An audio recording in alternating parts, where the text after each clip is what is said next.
好的，那么同学们，咱们继续来进行我们仿愤怒的小鸟教程的第4期啊。那么这一期呢，我们要对我们 Fascicles Body 2D 这个节点进行讲解。在之前的内容里面呢，我们已经解释了 Collision Object 2D 啊，以及它衍生出的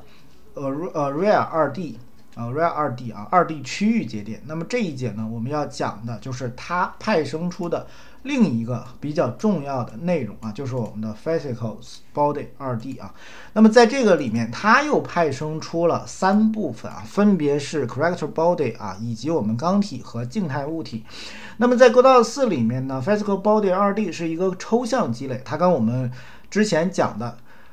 Collision Object 是一样的，是一个抽象积累。那么用于表示所有的具有物理属性的 2D 节点，它不是直接用在场景里面的节点啊，毕竟它是个抽象节点嘛，而是作为其他抽象物理节点的基础。从我们 Fascicles Body 2D 啊派生出的主要节点就包括我们刚才说的这3部分。那么这其中啊，这个 Character Body 2D 在我们旧版本里面是叫做Kinematic Body 2D 啊，就是一个反正不太常用的一个单词。那么现在呢，直接叫做 Character Body 啊，就是意义更明确了一些，或者说至少这个词更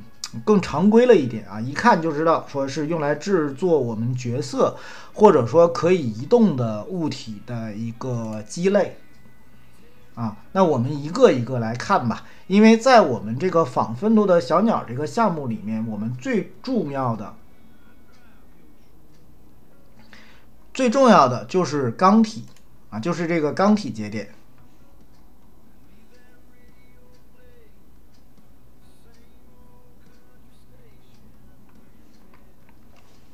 这个钢体节点呢，我们来看一下啊，它呢官方的描述是对于物理仿真进行移动的2D 物理体。那么在 Godot 4里边，那钢体是一种用于模拟真实物理行为的节点啊，它是动态的，意味着它会自动的去适应力啊，适应碰撞还有扭矩。无论是编写额外的，我们无需去编写额外的代码来控制这些响应啊，这就使得我们钢体非常适合去模拟一些复杂的物理环境啊，例如可以弹跳的球啊，移动当中的车辆，或者是其他任何需要精准的物理模拟的物体。那么钢体它的特点是什么呢？啊，首先就是它对于动态的模拟啊，它可以自动的去处理速度、加速度以及碰撞啊这些物理的计算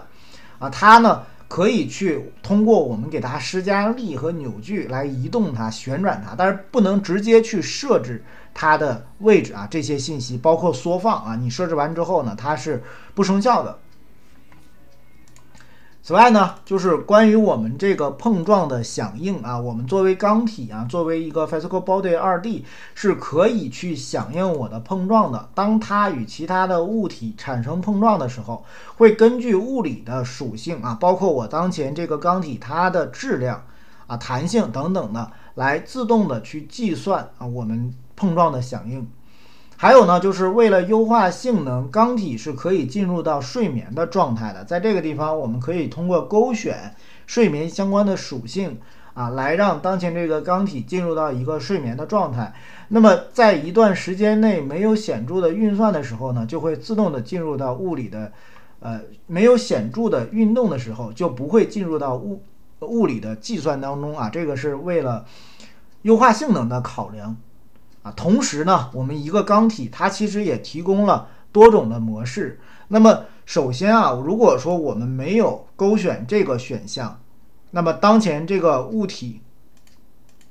它的一个模式就是一个普通的钢体。但是呢，我们同时也可以给它选择其他2种形式啊，分别是一个静物和一个运动体。那么换成另外2种形式之后呢，那么这个钢体它的一个属性啊，就跟我们在之前的章节中讲的关于这个角色啊，就是 Character Body 或者是一个 Static Body 啊，一个静态物体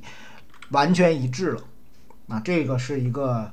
内容啊，要跟大家解释清楚的。在我们 Godot 当中啊，我们一个钢体它的物理属性是可以通过在编辑器里面直接设置的。当然，我们也可以在代码当中去进行设置。下面呢，就是一些关于我们这个钢体啊如何去设置它属性的一些方式。我们在这个地方选择钢体啊，比如说在我们原来这个项目里边啊，依然是选择我们这个子弹吧，最典型的，对吧？这个子弹它的根节点就是一个钢体节点，那么这个钢体节点选择它，选中这个节点之后，右侧在检查器里面能够看到当前它的一些物理属性啊。上面呢是我们一个自定义的脚本啊，大家先不要管它。在下面呢就是能看到它的一些钢体的属性啊，其中你能看到我当前现在修改的是我一个钢体的质量。还有呢，下面你还能去设置它的扭矩啊、惯性力矩啊，还有这个重力缩放啊这些数据。为什么我在这个子弹它初始的一个重力的缩放，我给它设置为0啊？因为我们要把一个子弹在这个随着我们玩家的这个拉动弹簧啊，拉动这个橡皮筋儿的时候，这个钢体跟着我们位置移动。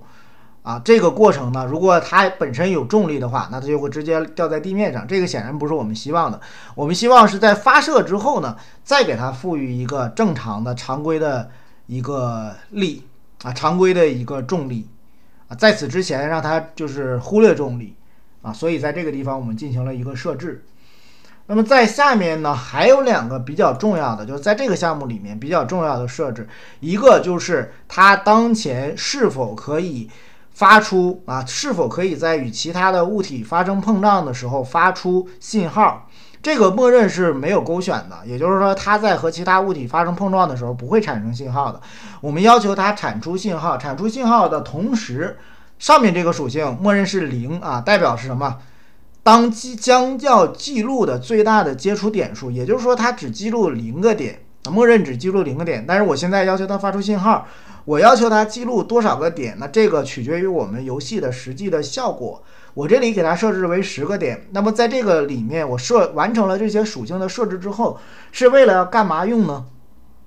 是为了判断我当前这个钢体或者说在我们这个项目里面，我们给它列了一个类型叫做可破坏物。那么在这个可破坏物，它根据它所能够承受的冲击的阈值和它所能够承受的有效冲击的次数，根据这些属性来判断它是否要去被破坏掉。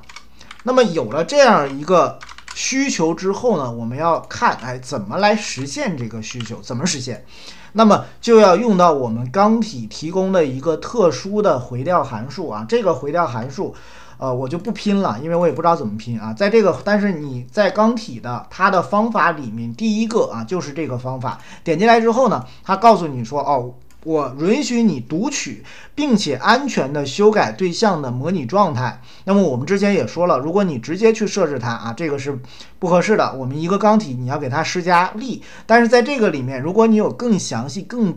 底层的需求，那么在这个里面你可以直接去修改这个对象它的模拟状态。但是在我们这个项目里面，我们不需要修改它，我们只需要去获取当前我的物理状态。获取什么呢？比如说在这个碰撞体里面我获取到这个状态之后，我就去便利我当前接触点。我刚才说了，接触点是10个，我设置成10个，那么我要便利它每一次每一个接触点，我要看它当前获取到这一次接触的时候产生的冲击力。如果这一次冲击力达到了我们之前说的这个冲击的阈值，那么我就记它是一次有效的冲击。这一次有效的冲击再加上+1，就是在我冲击次数+1，然后判断我当前是不是已经达到了我能够承受的冲击次数。如果达到了，那就破坏我当前这个钢体这个地方叫冲击的效果可能不太合适或者叫做破坏的效果吧。完成这样一个效果。所以我们对钢体的设置里面如果让大家后续我们有更复杂的需求的时候就可以去关注这个里面的这个资源。它呢是对于我们当前物理状态的一个抽象它官方的说法就是对我们当前这个物理对我们当前这个物理体提供一个直接访问的手段啊，这个就不多谈了。那我们继续往下来看啊，那钢体的内容我们就先简单的介绍到这儿啊，因为在后续我们实际的功能里面还要去制作啊，到那个时候再详细的来说。那么第二个就是我们的角色啊，因为在之前的章节里面，我们不是跟大家一起创建了一个 Creative Body 2D 吗？那么在这个地方，我们就来看它和我们钢体之间的差别是什么。在 Godot 引擎里面，我们 Creative Body 2D 啊和我们的钢体是两种不同的用于实现 2D 物理行为的节点，它们在处理物理交互和运动方面具有重要的区别，特别是当涉及到手动的去控制这个物体的时候。简单来说啊，这个就是我们常规理解上的玩家可以自己去控制它的移动啊，它模拟的是现实生活中的一些生物的移动方式，而钢体呢是模拟的是一个具体的可以运动的物体。简单说一下两者之间的差别啊。首先第一点呢，就是两者对于物理引擎的集成的程度是不一样的。我们的钢体呢受到物理引擎的全面的控制，它会自动的去处理碰撞啊、重力啊，还有其他的物理效果，所以它更适合去制作一些比较逼真的物理行为的对象啊，包括我们这个游戏里面的这个弹出去的子弹呀，或者我们的破坏物啊等等这些内容啊。那我们游戏里面如果有弹球，是吧？我们刚才说一个可以移动的载具，类似这样的功能都是可以用它来实现。但是我们一个 Creative Body 2D 呢，它更适合用是我们玩家可以直接控制的角色，或者是由 AI 可以直接控制运动的角色。那么它不会自动的去响应物理的效果，比如说重力啊，或者是这个碰撞啊等等这些效果，而是需要我们开发者去手动进行编码的。第二个就是我们控制方式的不同，钢体呢是可以通过施加力和扭矩来控制的，那么也可以设置为我们运动模式，这个时候那么我们就可以通过代码来直接的设置其位置了。但是这样呢就失去了物理引擎的大部分的功能。我刚才说你既然用钢体，你可能就是想要去完成更拟真的物理效果，对不对？那么 Creative Body 2D 呢，它通常是需要我们通过更改其位置啊，比如说